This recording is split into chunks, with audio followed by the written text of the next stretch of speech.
Honourable Leader of Opposition. Mr. Speaker, for the opportunity to also contribute, and I do wish to thank the Honourable Prime Minister for the motion to allow the House to engage on the speech delivered by His Excellency. Sir, as was alluded to by the Honourable Prime Minister, the speech from the throne is a useful and important part of the Westminster parliamentary tradition. His Excellency, the Governor-General, as representative of His Majesty, head of the Executive, outlines the government's legislative agenda. It sets the tone for the year ahead and informs Parliament and the people of the Executive Government's focus and priorities. In most others of His Majesty's realms, Mr. Speaker, this is usually done at the beginning of each session, and a session generally lasts a year. Here in Solomon, sir, we have not paid much attention to sessions of Parliament. In fact, our sessions by default has lasted an entire term of Parliament. Our standing orders do provide that His Excellency may be invited to make such an address at the beginning of each meeting, and governments have opted for that. Over the recent few years, a meeting of Parliament has lasted a year through the use of special adjournments. So it has made for a convenient coincidence. Perhaps, sir, the government could look into making use of sessions to punctuate His Excellency's visits to address Parliament, and also better organize government's legislative agenda. Sir, a parliamentary calendar would of course assist in these considerations. It might be useful, Mr. Speaker, in the ongoing review of standing orders, that a parliamentary calendar, sessions, meetings, and special adjournments are considered to make for a more efficient parliamentary process. On that note, sir, and right at the outset, let me register my profound disappointment with the omission from the 2025 government priorities of the important work on parliamentary autonomy. There was, sir, no mention of it in His Excellency's address.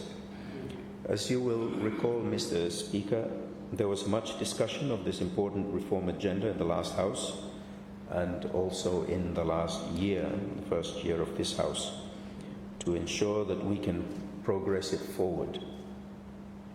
Gaining autonomy over its finances and human resource represent key policy areas for enhancing parliamentary independence. But of course, there is much more also to be included in the autonomy legislation for Parliament. This, Mr. Speaker, discussion is much the same for the national judiciary. Both are sadly omitted from the 2025 government priorities. So the first question I ask is, when are these going to be given the importance they deserve? I would, sir, like to hear a response to that question from the Honourable Prime Minister when he winds up debate on this matter. Sir, at last year's speech from the throne, government laid out its 2024 plan, punctuated by the 100-day policy program. Government presented 2024 as a year to kickstart economic transformation. Consequently, sir, expectations were raised across the country. As it is the government's duty to announce policies and equally to deliver results, so too, Mr. Speaker, it is Parliament's solemn oversight responsibility measure those promises against performance. As the highest forum of accountability, Parliament must not merely observe, but also scrutinize, hold to account, and speak plainly when expectations have not been met. And I know some of the deliverables or delivery outcomes the Prime Minister and the Minister of Health have already alluded to, and I will touch on some of them a little later on. Therefore, sir, although it's only been a year since its formation, an honest assessment of government's performance so far is necessary. Sir, 3 critical questions must be asked. What did the government promise? Did the government deliver? And did these actions trigger, or at the very least, lay the necessary foundations for good, lasting change? It is in this spirit, Mr. Speaker, that I offer my reply to His Excellency's address. Sir, last year, Government, through His Excellency, announced 177 policy promises in its 100-day plan. Government framed its 100-day plan on 4 pillars: national unity, good governance, economic recovery, and human capital development. It pledged to, and I quote, provide a set of strategic actions for addressing key issues facing our community, make a positive impact on the lives of everyone across the country, and set a solid foundation for long-term policy implementation, end quote. These, Mr. Speaker, were noble aspirations indeed. They are nice-sounding words, and words are important, Mr. Speaker. Words must not be said merely for the sake of them. Government must be sincere in what it says. Sir, an initial observation that seems self-evident is that a 100 days policy for a new government ought to focus on just a few critical, low-hanging, deliverable policy outcomes that demonstrate the government's reform agenda and priorities. The excessively high number of policies announced in the 100-day program betrayed the fact, sir, that it merely included everything that ministries were already doing under the previous government that might be delivered in the first 100 days of GNUT. It did not, Mr. Speaker, provide a sense of GNUT's reform agenda and priorities. Sir, I keep repeating myself, but when everything the ministries are doing are included in a 100-day program, it implies that government sees everything as having equal importance. In turn, this betrays a sense of a lack of direction, a lack of strategic priorities, and ultimately a lack of a strategic vision. In our government system, Mr. Speaker, it is important to note that once policy has been accepted as government policy, all new or incoming governments inherit that policy and are bound to implement it. If they reject such policy or want to change it, they then state that clearly in their policy document. However, sir, the expectation, and rightly so, is that once is that incoming governments implement policy inherited from previous governments. Therefore, such inherited policies need not feature in the incoming government's policy document. This, sir, does not mean a rejection of it, simply a recognition that it is already accepted government policy. About 99%, sir, of what was in the GNUT 100-day program falls in this category. They were inherited from DCGA. This makes the 100-day program, Mr. Speaker, bereft of any new ideas or a strategic vision. So on paper, the distribution of policy outcomes in the 100-day program appear balanced and in accordance with GNUT's overall goal of economic transformation. Of its 177 policy lines, 37% were on governance, seeking to repair chronic legislative gaps that block economic progress. 36% pursued economic targets, 17% targeted investments in human capital development through health, education and skills. The remaining 10% addressed national unity. Although the distribution of policy emphasis in the 100-day program may give the appearance of balance, Mr. Speaker, what is even more important is delivery and outcomes. And so reports from ministers over these next few days is going to be important to paint a clear picture of that. Sir, the fundamental sector's 50 policies pledge to improve transparency in public finance management, enhancing legislative frameworks to reduce corruption, and institutional capacity building for effective public administration. Productive sector, with 64 policies, targeted economic growth through initiatives such as major infrastructure projects, support for export-focused industries, and structural reforms aimed at boosting productivity. Under the resource sector, sir, the 26 policies focused on value adding, resilience building in economic sectors, innovation in development strategies, and maximizing revenue from natural resources. Lastly, the social sector's 37 policies promised improved delivery of health and education services, robust public system performance, and targeted interventions supporting economic stability.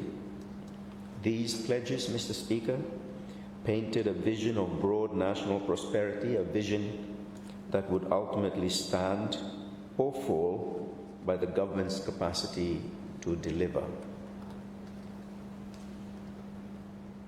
Did the government deliver? Second question. Sir, with respect to government's delivery on its policy promises, there have been reports of sporadic progress, and some of it was outlined by the Health Minister and the Prime Minister earlier. Ministries within the fundamental sector have noted some implementation of the 100-day policy program. Likewise, ministries across the social, resource and productive sectors, notably in agriculture and fisheries, where inroads have been made in supporting farming, have also highlighted accomplishments in their sine die speeches last year, and of course also in His Excellency's 2025 address recently. However, sir, while progress has been claimed, the overall performance of government still falls far short of the expectations raised. Sir, much of what is presented as achievement is merely past or already ongoing work plans re-advertised as achievements. Worse, Mr. Speaker, the majority of government policy promises remain undelivered, unfinished, and unfelt by the people they were meant to serve. And it is to these that I shall now turn, Mr. Speaker. Sir, on finance, most of the policies under the government's 100-day plan remain unfulfilled. At the heart of government's public financial management, persistent cash flow problems and leakages continue to undermine stability and the credibility of government's budget implementation. Despite clear commitments under the 100-day policy to strengthen public finance management, these issues worsened throughout 2024. The measures currently employed, such as stricter monitoring of payroll and procurement, while useful, sir, do not address the root causes. They simply delay or deny expenditure. Consequently, Mr. Speaker, ministries have been starved of operational funds, affecting their delivery of services, and critical projects have been delayed or abandoned. Mr. Speaker, the inability to control leakages and stabilize cash flow fundamentally undermines any claim to economic transformation. Government policy cannot be implemented if it is not in the budget. And in our situation, even if policy has been included in the budget, there is still no guarantee that it will be implemented. The tail that wags the dog, sir, is the persistent precarious cash flows problem that has rendered Treasury a hub for the rationing of scarce cash resources. Sir, the credibility of government promises of economic transformation stand or fall on Treasury's ability to ration cash. In other words, there is a disconnect. A government cannot manage its own finances, cannot credibly promise economic transformation. There is, sir, an argument to be made for seeking greater efficiencies in the machinery of government and in the delivery of services. Sir, however, it seems to me that the two most critical leakages that must be addressed are corruption and excessive procurement contracts, and the two may be linked. Mr. Speaker, SICAC, the Commission Against Corruption, must be adequately funded. Since its establishment, SICAC has been starved of the resources it needs to discharge its important functions. It cannot, sir, be expected to do its work without the human and financial resources to tackle what is a very, very big problem in our public sector. Government is just not serious in its approach to fighting corruption at all, Mr. Speaker. If it was serious, it would adequately fund SICAC. At this rate, sir, we have no idea how much money is lost each year to corruption, because there's been no work to inform Parliament about this cancer eating away at our government. And why are we in this situation of not knowing, Mr. Speaker? Because government tolerates corruption. Government has not taken a zero-tolerance approach to fighting corruption. Sir, I am not interested in finger-pointing on this matter. I'm merely stating a fact. I just want to see government adequately fund SICAC so it can do its work. Sir, the way that the 2023 RSDP was managed in many ways typify government's approach to corruption. Although RSDP is PRC taxpayer funds, they are given to the people of Solomon Islands, and government has a duty of care to ensure its proper, transparent and accountable use. Instead, Mr. Speaker, government has allowed a few individuals to use it as they see fit, of course, as long as it benefits key persons in government. There is no accountability whatsoever for it. And if this is GNUT's attitude to corruption, sir, there will never be accountability for RSDP 2023 during this government's life. Is this, sir, the transformation the people of Solomon Islands should expect? The government, sir, has so protected the misappropriation of the 2023 RSDP that it was willing to forego 2024 RSDP funding because of the lack of reporting. 18 million misused in 2023, 18 million foregone in 2024. What no good something to us now? We like Haide Mosemia, sir. And I would ask the Prime Minister to answer to the misuse and the misappropriation and the lack of accountability for the 2023 RSDP. He cannot push that responsibility elsewhere, Mr. Speaker. So government procurement and contracting is also a very serious leak. Almost all government contracts are excessively priced. Some of this is undoubtedly corruption. Repair contracts, road contracts, bridges, airports, supply of materials are all tainted with unjustifiable excessive contracts. Kickbacks to some public officials involved in procurement decision-making are a real problem. This points to government's procurement system being ineffective. Of course, on paper, Mr. Speaker, we have all the characteristics of a sound procurement system, yet we end up with these unjustifiable, excessive contracts. We need SIPAC to work to address this very, very big problem, Mr. Speaker. We know it's happening, but it seems there is no interest at all to address it. Why not? There are officers, sir, that are on, or not even super scale too, but are guaranteed to rival land cruiser, guaranteed to rival big house, and all that something here.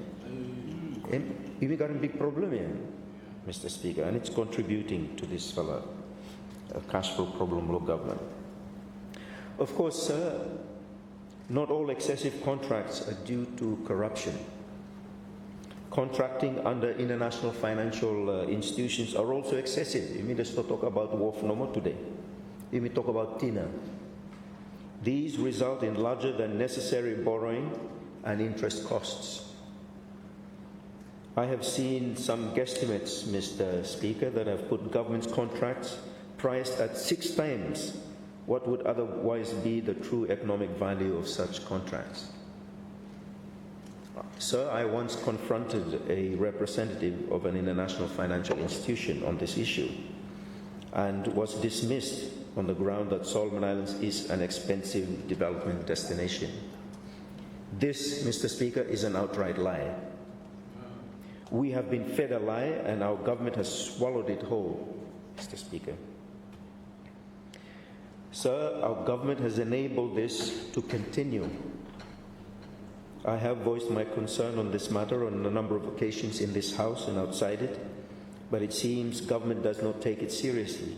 Hundreds of millions of dollars, Mr. Speaker, that should be going to the delivery of better quality services to the people of Solomon Islands are being siphoned away in excessive contracts. Government must do something about it, Mr. Speaker. Sir, these too represent significant leakages in government finances. I do not see government taking them seriously. Of course, sir, this one also passive reactionary front, but of course, productivity in the economy, growing the economy, ultimately is what will result in greater revenues for government and more sustainability going into the future for government's fiscal policy. Mr. Speaker, health, agriculture, forestry, environment, education, rural development and provincial government ministries all flagged cash flow constraints during Public Accounts Committee hearings. These financial failures systematically crippled service delivery across sectors. Sir, this failure was admitted by the former Minister for Traditional Governance during his Senior Day speech in 2024.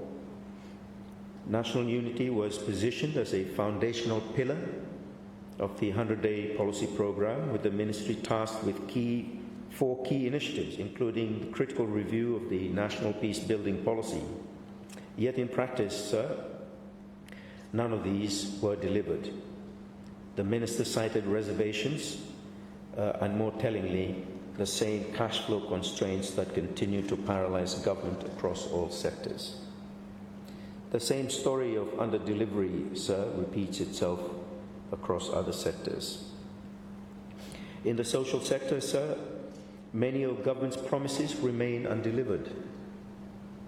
Legislative reforms to the Health Services Act, where Minister touched on today, Nursing Council Act, and Pharmacy Poisons Act, Aoke incomplete yet. I'm happy to hear that Emmy was scheduled for work go ahead more this year. The promised new public health bill, Emmy is still pending. Despite the improvements where Minister cited today to the national medical stores, stock shortages of essential medicines continue. You may go from 59 to 87% of stock levels, and we still have a 13% deficit in stock levels. And, sir, of course, the availability at Mercenil or rural clinics and health facilities below me, hemi no improve yet, even at the provincial hospitals, Mr. Speaker. I recently visited Gizo Hospital and Helena Goldie Lomunda for confirming this one. Sir, we must aim to hold more than 100% of stock levels so that we never run out of anything and risk some expiry stock that is an acceptable cost to ensuring that we have adequate stock levels maintained at 100%.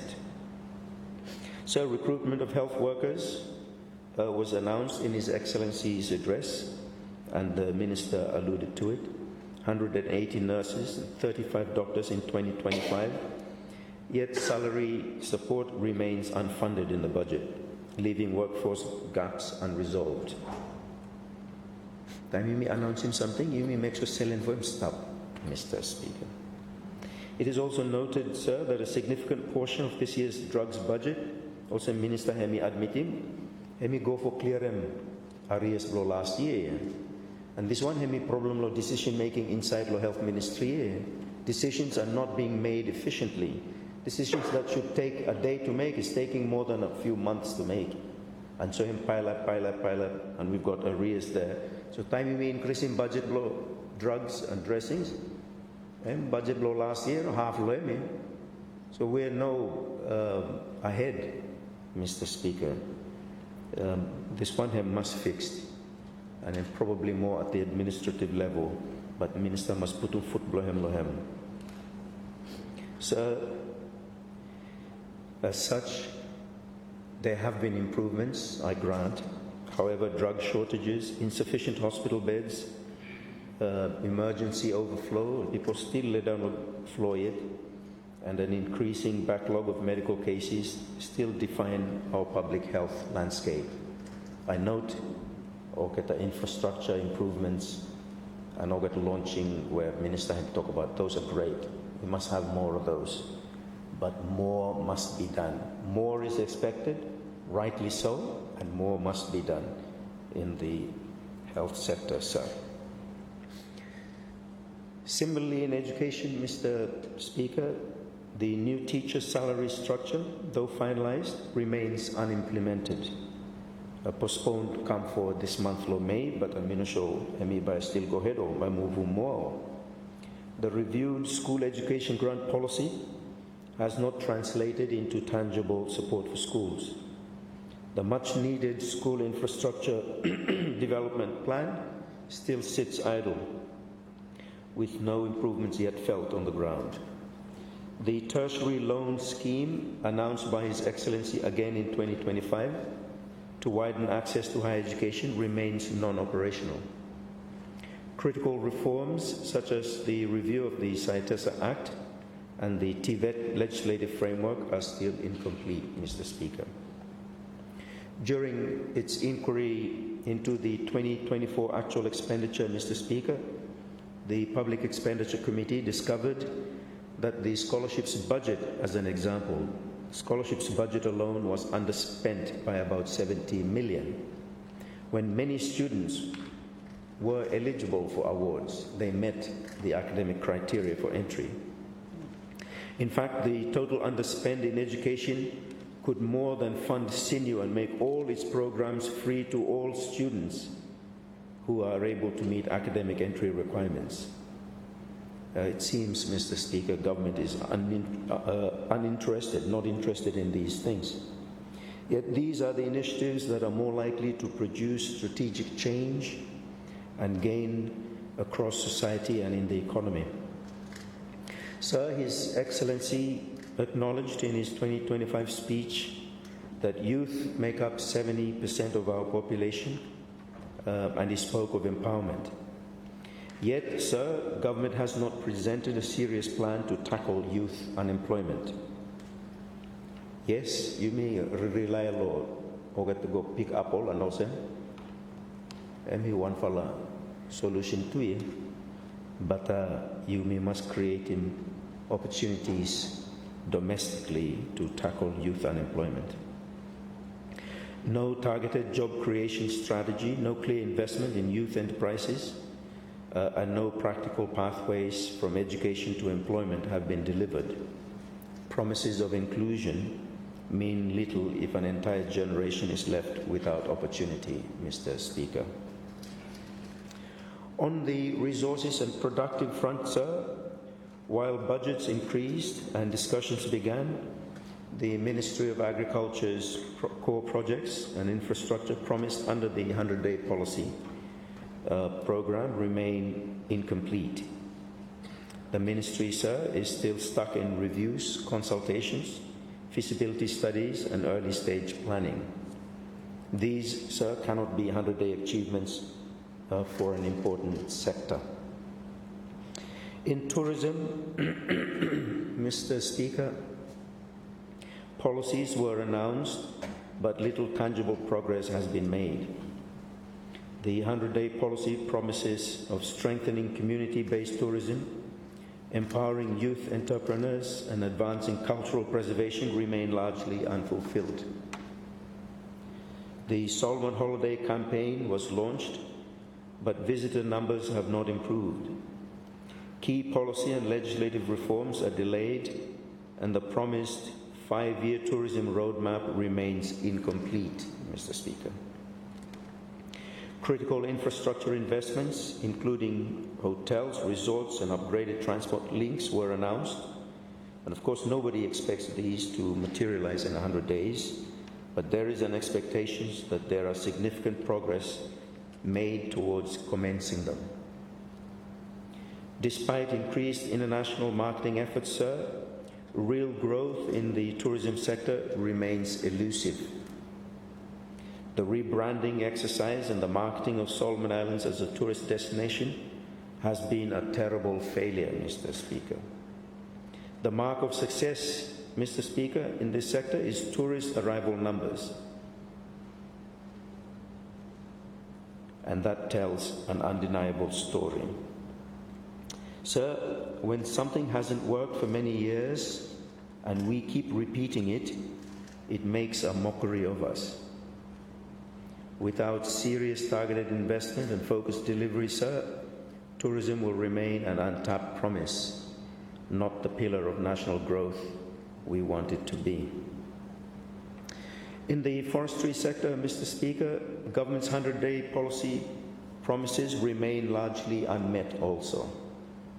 The review and reform of the Forest Resources and Timber Utilization Act is still incomplete, with no clarity on whether it will be a full repeal or an amendment.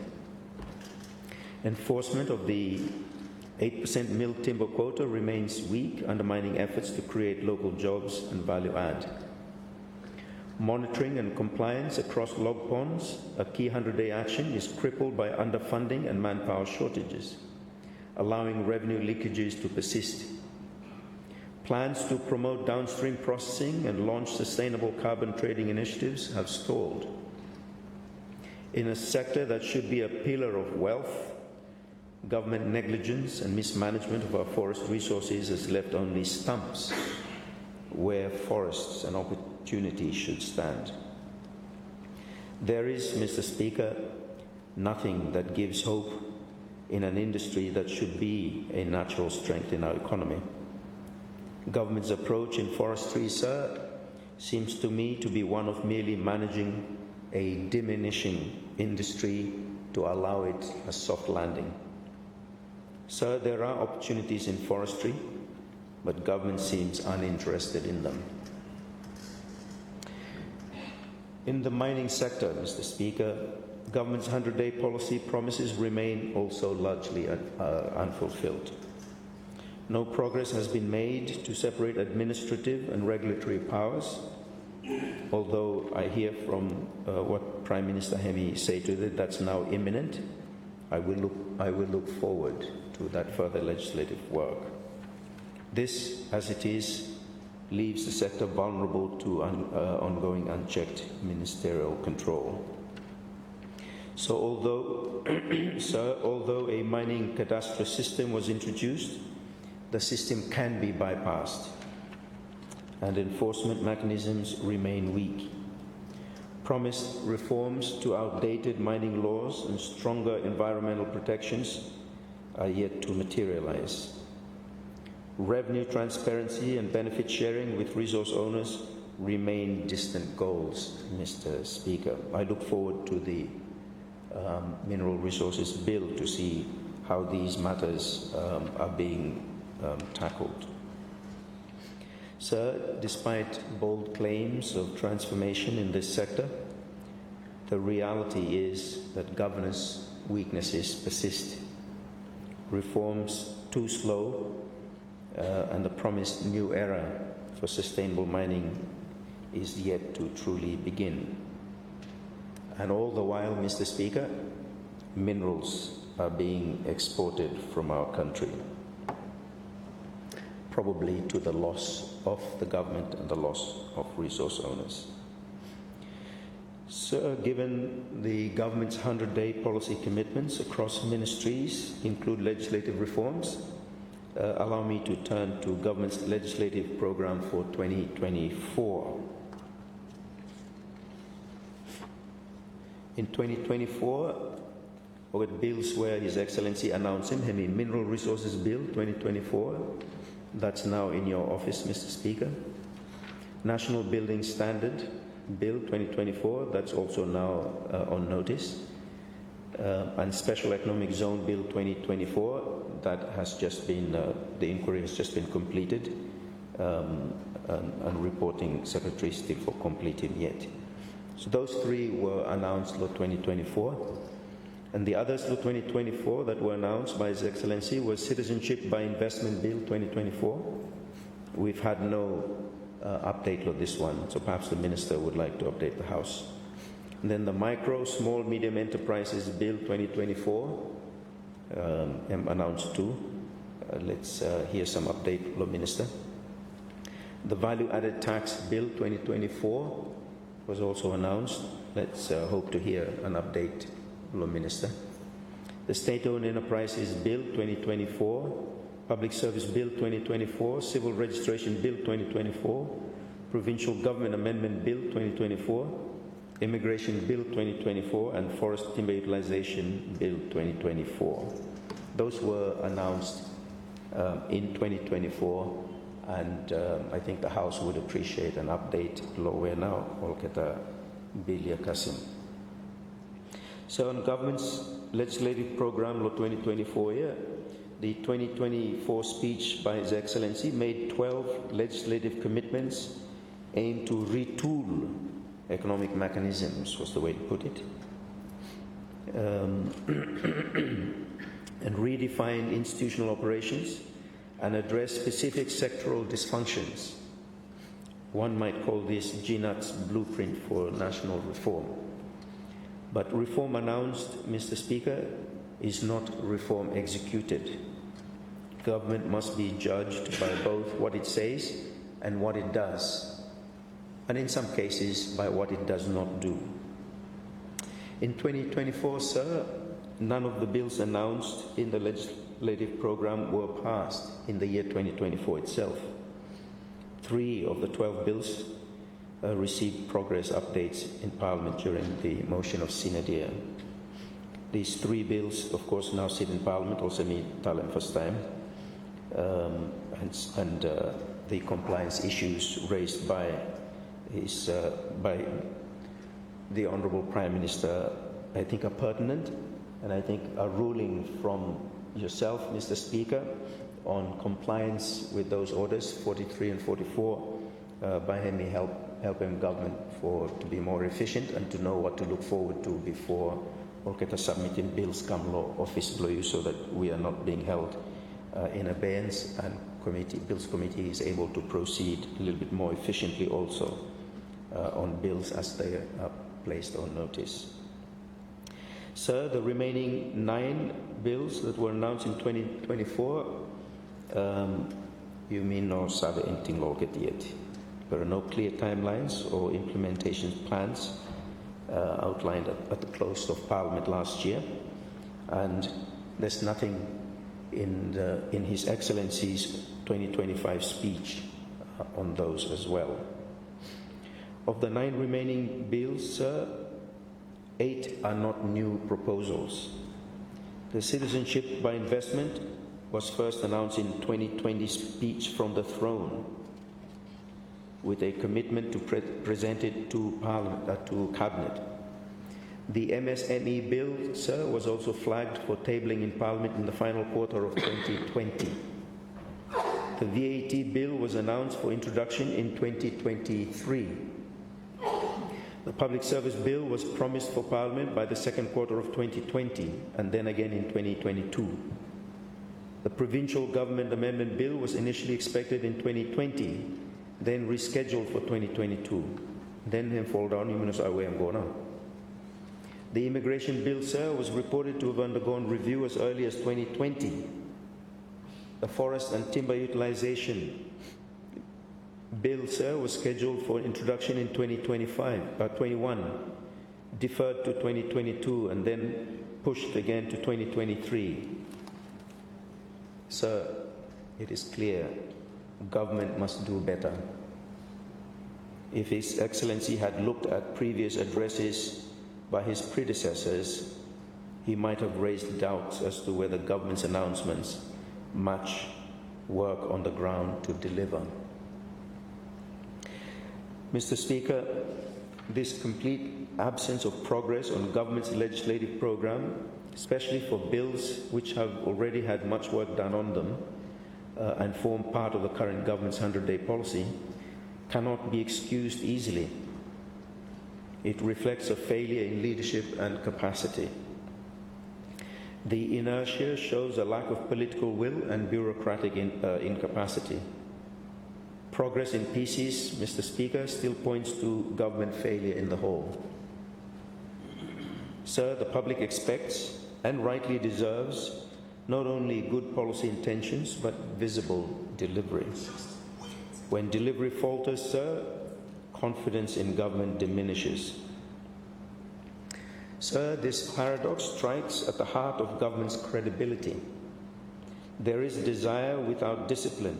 The spirit is willing, you might like to say, Mr. Speaker, but the flesh is weak.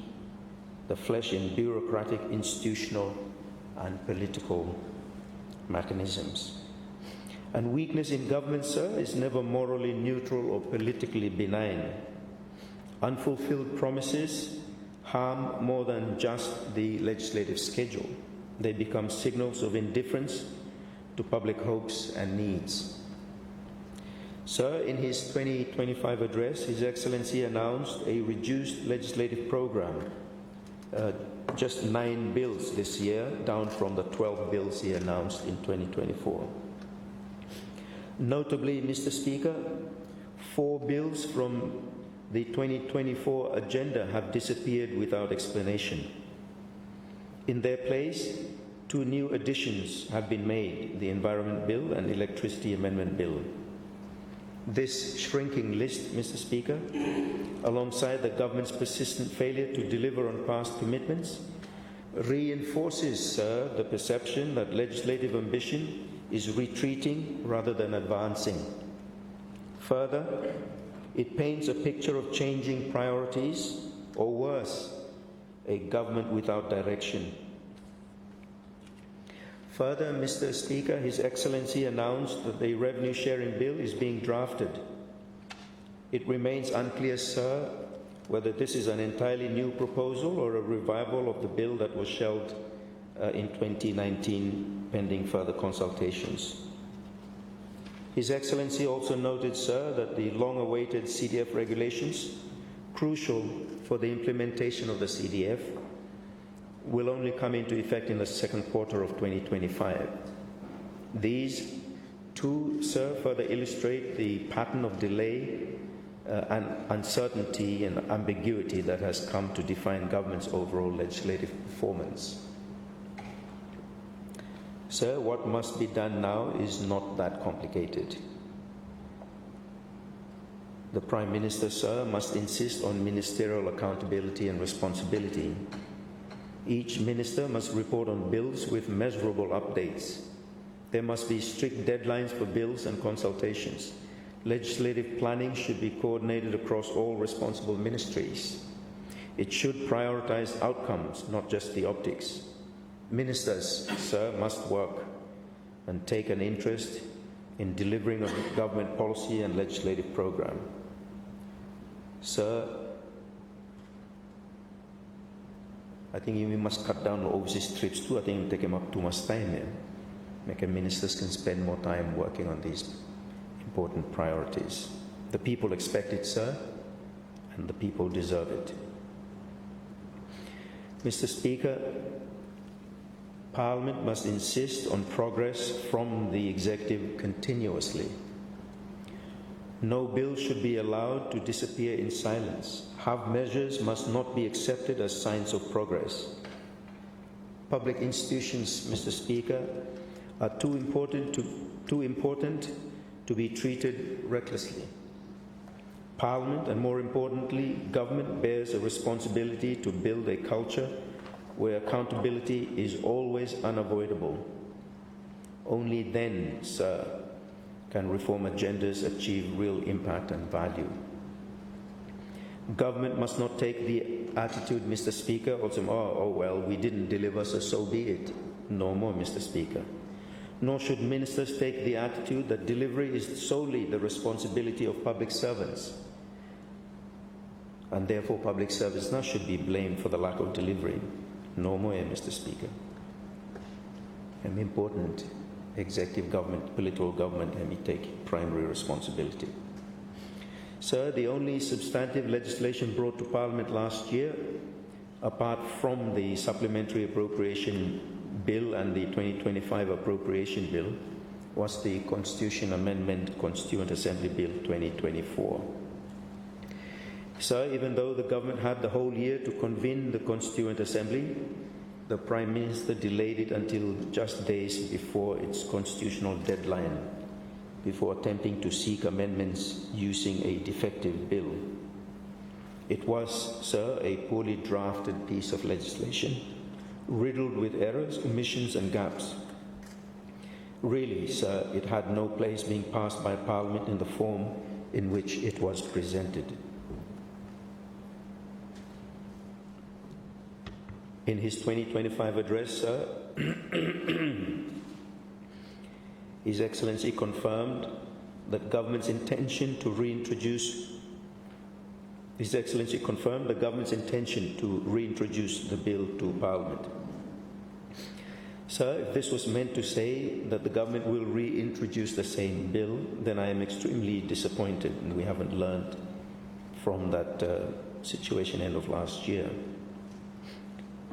As I urged the government last year, sir, this matter ought to be addressed early in this new year, and our position on this matter is clear. We will not support the same legislative process that made a mockery of the Constitution. What we do support has been stated plainly and publicly. First, government must come with a bill to repeal the Constitution Amendment Constituent Assembly Act 2023. Second, it must bring forward a new separate Constitution Amendment Bill that empowers Parliament to enact appropriate legislation to establish and govern a Constituent Assembly. Such legislation would then grant regulation-making powers to the Prime Minister to ensure the smooth functioning of the Constituent Assembly. This, sir, is in line with our long-held legislative scheme and makes a lot of sense. I urge the government, sir, to take this suggestion on board. This is a constitutional matter of national significance. It must not be treated as it was in 2024. Sir, the process must be lawful, inclusive, and worthy of the constitutional import it carries. Anything less smacks of a mockery of our Constitution and process to determine the draft federal Constitution. I offer, Mr. Speaker, to sit with the Prime Minister to agree a pathway forward on this matter before the government proposes legislation on it. I must make it clear, Mr. Speaker, that the opposition supports the need to bring the draft federal Constitution to a final determination. However, how we do that is equally important. The third question, sir, how these actions trigger, or at the very least, lay the necessary foundations for lasting change. Mr. Speaker, While government can point to some deliverable outcomes, and we congratulate the government for those, the cumulative weight of under-delivery across sectors cannot be lightly dismissed. The real test is whether government's efforts have laid any true foundation for lasting change. And it is to this final and crucial question that I now turn.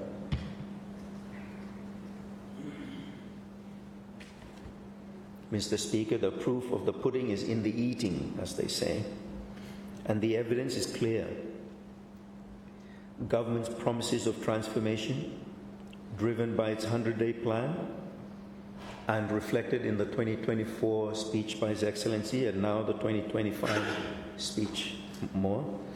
But those prior ones, hemi meeting also hem no barawa, machim now the test of real-world delivery. Two critical observations, sir, expose the truth behind government's claims. First, words in the 100-day policy plan were largely preparatory. In many cases, such words were vague and lacked clear direction. A closer analysis shows that approximately 75% of government-stated policies across ministries focus only on reviewing, consulting, developing, securing, or assessing. Only a small fraction moved into actual implementation. Again, this is not what a 100-day program should be. Foundational work is necessary, sir, and reviewing, consulting, developing, securing, assessing are all important functions in foundational work. But how long will this foundational work take? Worse still, Mr. Speaker, most of the policies were simply inherited from the previous DCGA government's work plans. This raises a fundamental question. If past governments had already identified these policies, why have this foundational work remained incomplete? Why are we still in a new government? Still go back more foundational phases here. The recycling of old promises without delivery, sir, points to a deeper failure. It is not just bad planning, it is a failure of leadership and political will. Second, Mr. Speaker, the reality claimed by government is neither reflected in the budget nor felt in the households across Solomon Islands. Despite government's rhetoric of transformation, ordinary Solomon Islanders are carrying heavier burdens, not lighter ones. We already know from last year's budget debate that the budget deficit, coupled with insufficient budgetary support, meant that Solomon Islanders would continue to face hardships. The government's tax reform agenda, as highlighted in His Excellency's 2025 address, remains worryingly vague and stalled. We are told that Phase 1 has commenced and that Phase 2 was endorsed in 2024, yet there is still no clear timeline, no legislative roadmap, and no measurable milestones. For a nation staring down a $1.274 billion budget deficit, Mr. Speaker, such delays are serious lapses in responsibility. A government that speaks of transformation cannot afford hesitation with fiscal fairness, investor confidence, and the delivery of essential services all hang in the balance, sir. By December of 2024, sir, headline inflation had risen to 4.6%. Core inflation fell to 1.9%. Yet the overall cost of living remained painfully high for Solomon Islanders, Mr. Speaker. Food, transport, education, essential goods became even less affordable. In 2025, households continued to grapple with rising costs and no meaningful interventions to shield them. Sir, the reality for the vast majority of Solomon Islanders is that the Solomon dollar doesn't buy much nowadays. This is the stuff for 100-day programs. The result, sir, is the steady erosion of already fragile household budgets. Costs in every sector essential to daily life have risen sharply. Government responses, if any, have remained ineffective. The best economic policy is the one that results in increased productivity, sir, increased incomes that rise higher than any increases in prices. This, sir, sadly, has not been the case in Solomon Islands for a very long time, and from government's announced plans, it won't happen in 2025 either. Sir, food insecurity has worsened. Imported, nutritionally poor foods dominate the market, while healthier local produce remains too expensive. There is no national strategy to stabilize food prices or rebuild local supply chains. Malnutrition and NCD continue to rise as a result. Electricity prices, Mr. Speaker, remain crippling. Even with recent tariff changes and the mention by His Excellency in his 2025 speech of further reform in the energy sector, Solomon Islanders still pay among the highest power rates in the world. I appreciate the announcement by the Prime Minister that there will be a 25%, or at least government's been negotiating with Solomon Power for a 25% reduction. When that happens, Mr. Speaker, we still are the most expensive in the world after 25% discount. And of course, small gains are quickly wiped out by any increases in fuel costs. Sir,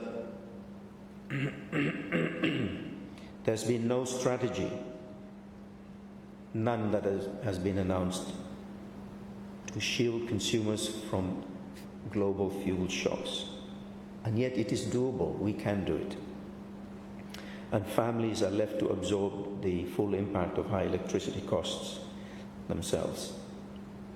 In his 2025 address, Mr. Speaker, His Excellency reaffirmed the government's commitment to rural electrification and the creation of an energy regulator. Yet no bill has been brought before the House, and rural communities remain without access to basic electricity.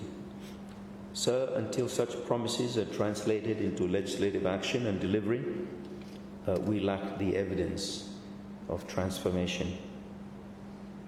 Sir, transportation costs have also risen sharply. In a scattered island nation like ours, transport is essential. Families needing to travel for education, health, or business continue to struggle without support. The lack of commitment in His Excellency's 2025 address suggests that this burden is not seen as important by the government. Communication costs, Mr. Speaker, remain high. In his address, His Excellency highlighted the completion of 63 new broadband towers and upcoming reforms to the Telecommunications Act.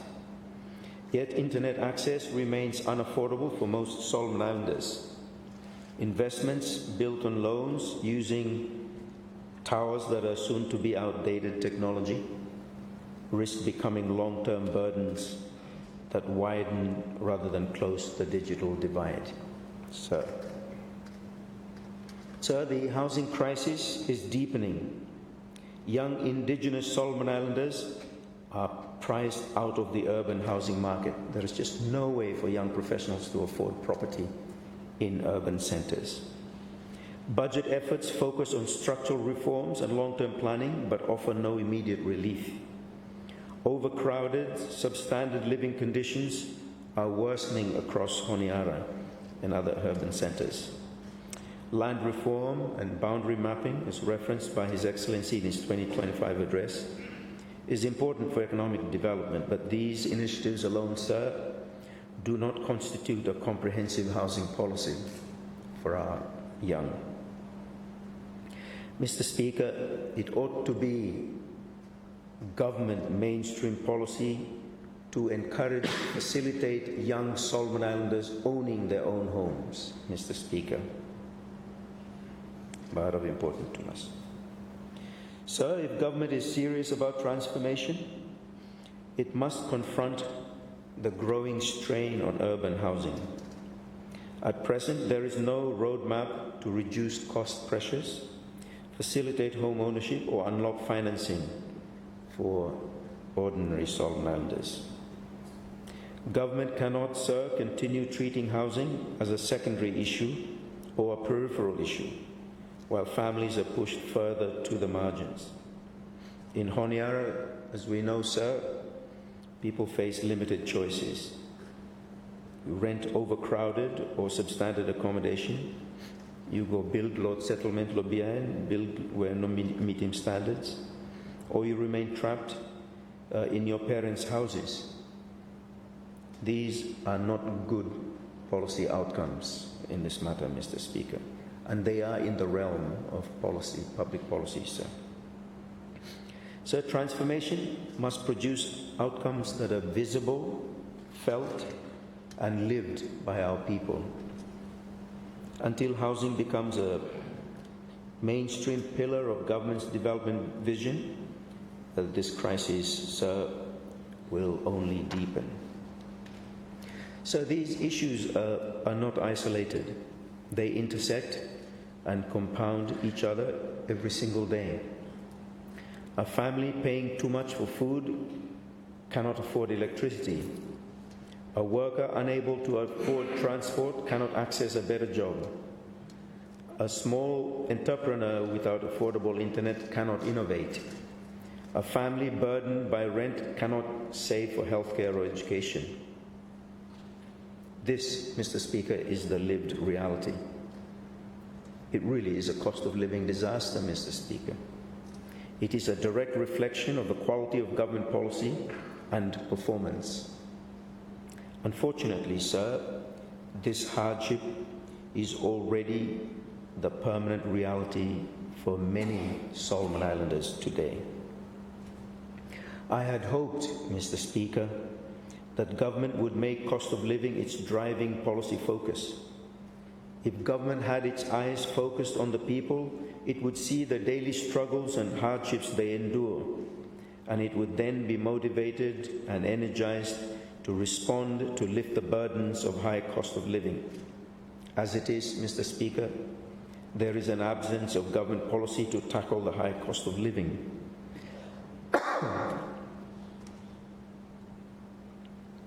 This, sir, points to the fact that government is insensitive or numb to the suffering of its own people. This truly is tragic and sad. Let me conclude, sir. Government must be judged by both its promises and performance. Government's promises and performance declarations are of no worth if they do not ease the burdens of our people. The record is plain, Mr. Speaker. The promises have faltered. I know it's only been a year, but it is important for accountability. The transformation announced has not yet come to pass. I will look in this new year for more progress on that. It seems we are still in the foundational work of assessing, reviewing, identifying, and so forth. But for how long, Mr. Speaker? Parliament cannot stand idle before such failure. It must call for discipline and action in the executive government. Real change, Mr. Speaker, requires political will. And if government will not summon that will, sir, then Parliament must summon it for them. Our people do not ask for miracles, but they do ask for honesty, competence, for leadership that delivers. This, sir, is no time for a laid-back posture in our comfort zones. It is the time for candor. If we are to honor the trust placed in us, we must speak without fear, scrutinize without favor, and demand without apology the better government that the beautiful and lovely people of these islands so desperately deserve. Thank you, Mr. Speaker. Thank you.